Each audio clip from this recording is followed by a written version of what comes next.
Karibu ndugu mtazamaji. Leo tunajifunza jinsi ya kuunganisha simu yako na kompyuta kwa kutumia program ya Sender ili uweze kupata mafaili mbalimbali ya kwenye simu kwenye kompyuta au ya kwenye kompyuta kuhamishia kwenye simu. Basi ni rahisi sana. Tutaenda kufanya hapa na kufungua Sender ya kwenye simu yako. Kisha funguka unaenda kwenye sehemu ya kuunganisha na kompyuta kwenye kamera pale juu. Alafu nenda kwenye connect PC. Ikishafunguka hiyo Sender hapo utabonyeza kwenye sehemu ya hotspot. Ukibonyeza kwenye sehemu ya hotspot hapo unabonyeza kwenye sehemu ya create hotspot. Basi ikisha create hotspot hapo utabonyeza kwenye kitufe cha internet pale kwenye kompyuta. Alafu utaona pale inaonekana pale ndio ina connect. Tayari imeshaunganisha. Unafungua browser ya kompyuta. Hapa nimeshafungua Google Chrome. Baada ya kufungua hiyo browser unaandika zile namba zinazokuwa kwenye Sender kwenye simu. Pale ni 19.2 na kuendelea. Ukibonyeza tu enter pale basi tayari inakwambia uunganishe accept the permission hiyo. Kwa hiyo unaweza kwenye simu accept. Jamani accept tayari imeshaunganisha. Kwa hiyo hata hapo ni tunapo kwa mfano hizi picha hizi hapa naweza kama kuziangalia kwenye kompyuta moja kwa moja hizi kwenye simu pale kizi zinafanya nini kwenye kompyuta. Lakini vile unaweza kama hapo kurudi nyuma kufungua au kwenye audios zile pale zinaonekana au kwenye documents tayari unasimu tayari imeshamilika kwa vile simu imeshamilika kwenye kompyuta. Hapo apps zinazonazo ni hizo hapo. Sasa nimechagua kama tuangalie picha fulani hapa. Nafungua hii. Nafanya hii hapa. Hii sio zinazokaga picha kwenye kamera na pics. Kwa tayari hizi picha kwa mfano kama hii naweza download pale. Kutoka kwenye simu sasa kwenye kompyuta. Hata hii hapa tu download na yenyewe. Ndani ya sekunde tunarusha kwa download. Download hii hapa labda. Kwa hiyo kama kwa name au kuicut au kuifuta kabisa, lakini tunatumia kompyuta. Sasa tuangalie hizo download.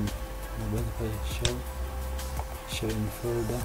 Kwa hiyo ya kwanza ni download ni ile pale. Ya pili ni download ni ile pale. Kama download zote tuangalie vizuri. Kwa ya tatu ni ile pale download na yenyewe. Lakini kama kwa download zote kwa pamoja, unabonyeza shift unabonyeza ile pale. Control unabonyeza ile pale. Zote yote ile kwa download na download zote kwa wakati mmoja.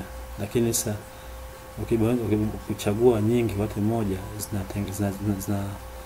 zinawekwa kwenye zipped folder. Hii hapa zipped folder ambayo tayari nikifungua naweza unzip hii na click na extract all.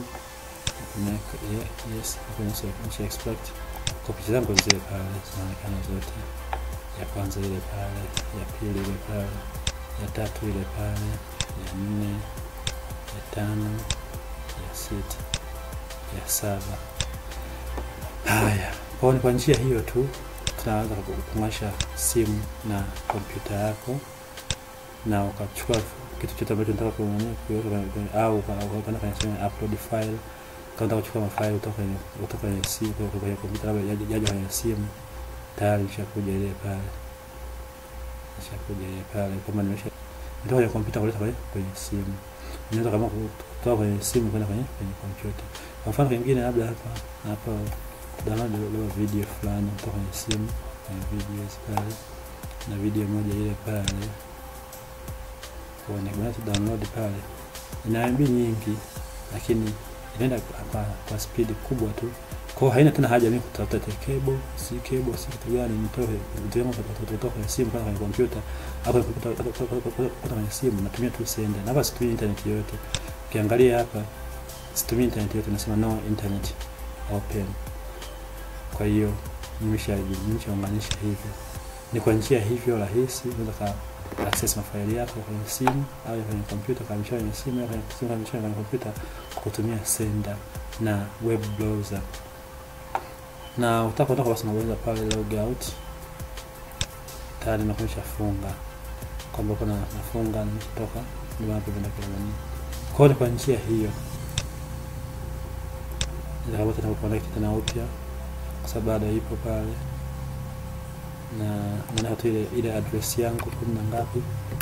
Unaweza pale okay, basi kwenye simu na accept pale tayari inaruhusu kuunganisha tena. Nikafungua kwa kutumia kompyuta moja kwa moja, ikawa ni rahisi kwangu kuaccess hivyo.